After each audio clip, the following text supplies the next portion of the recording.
But despite the newfound success, Frida still seemed to be struggling with her past. She was shy and timid when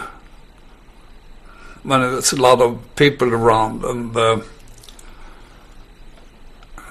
she was not so fond that time to be on stage and to have a lot of people looking at her. I think she preferred studio, But as I remember it, she was not talking so much about herself. Especially not if it's, what you call, kind of trouble or something. You don't mention it, no. Nobody in her new life knew about her German father and her flight from Norway. By 1974, Frida was poised for international stardom. Her band, Abba, had triumphed in the Eurovision Song Contest. Their win catapulted Abba and Frida to fame and an unexpected twist of fate.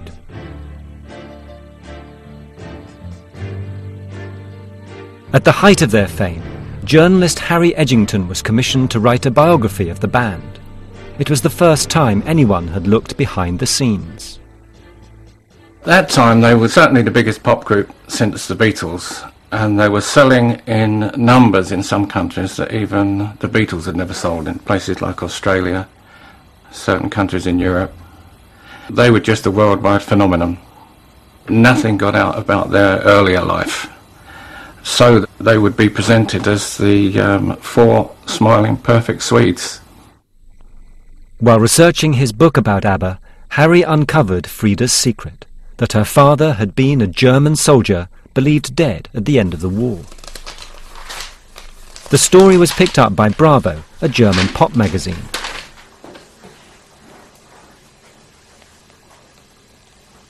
A little girl who was a reader of this magazine read the story about this man and about Frida, and she said, well, my uncle is Alfred Hase. He wouldn't be the one, would he? The girl and her father spoke to Alfred Hase about the story. Alfred Hase was shocked. He asked his brother, how do you know her? Well, yes, I know her. I met her when I was in Norway.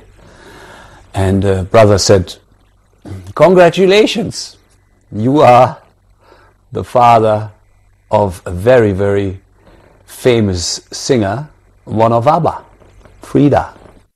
The news came as a shock to Alfred, who claims he didn't know Cindy was pregnant.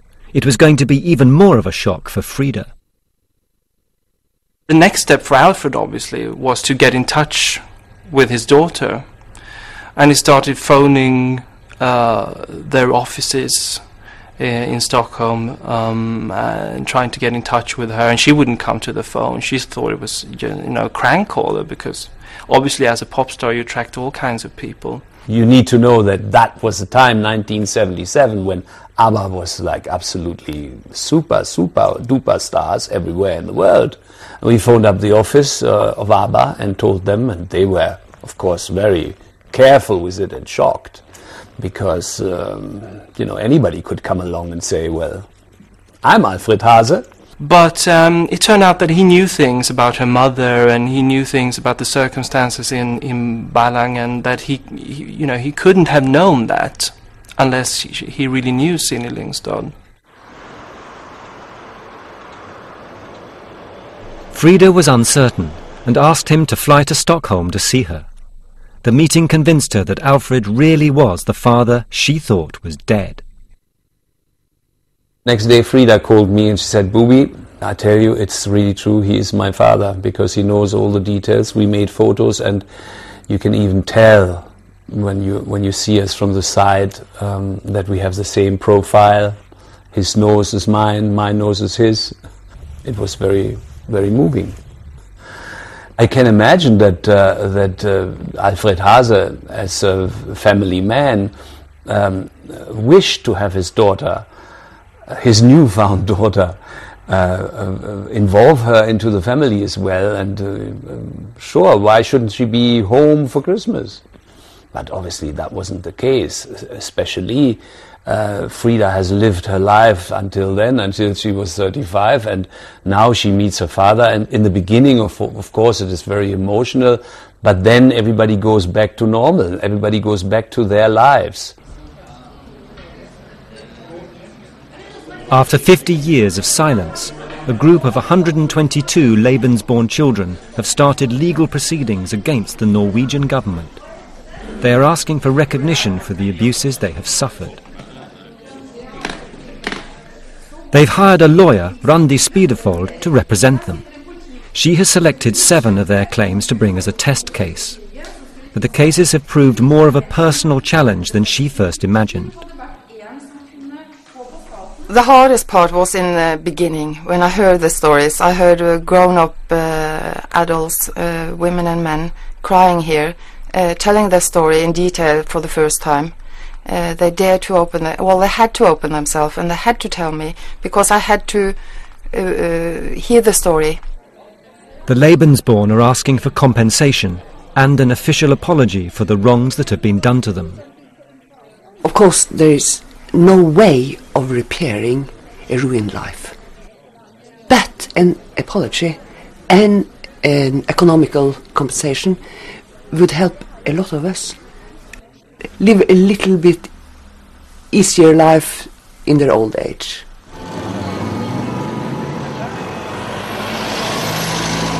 At the first hearing, the Oslo City Court ruled against them. The next step was to take the case to the appeal court.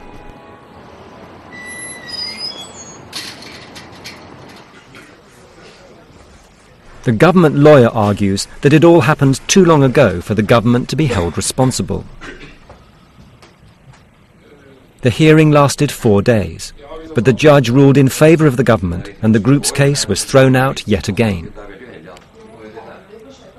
They're really getting in a fighting mood now. Even though the cases turn out to take a long time, they waited so long time, it doesn't matter. But they want it now, and they want it before they are getting too old. For Randi, there's a hypocrisy at the heart of Norway, the home of the Nobel Peace Prize, a country that prides itself on resolving conflicts around the world, refusing to acknowledge its own victims of war. I'm very disappointed, and I'm embarrassed. I'm very embarrassed on behalf of my country. I thought that Norway was the great country in human rights, the best country. And I didn't disbelieve that at one moment before I took this case. The legal case failed on a point of law, but now the Norwegian government has finally agreed in principle to compensate the Lebensborn children. For Gert, Frida's own story shows how hard it has been to struggle against the tide of rejection. She was a member of Abba. Everybody loved her all around the world. She should have been strong enough to be able to come forward and say, I'm a German child. Not even she dared. That tells something about the oppression and the shame that was brought upon us. Frida was lucky enough to escape the fate of the other Norwegian Lebensborn. But the publicity-shy Abba star has shunned the public debate now raging in Norway. After their first optimistic meetings, Frida and her father are no longer in regular contact. Frida Lyngstad now lives alone and is rarely seen in public.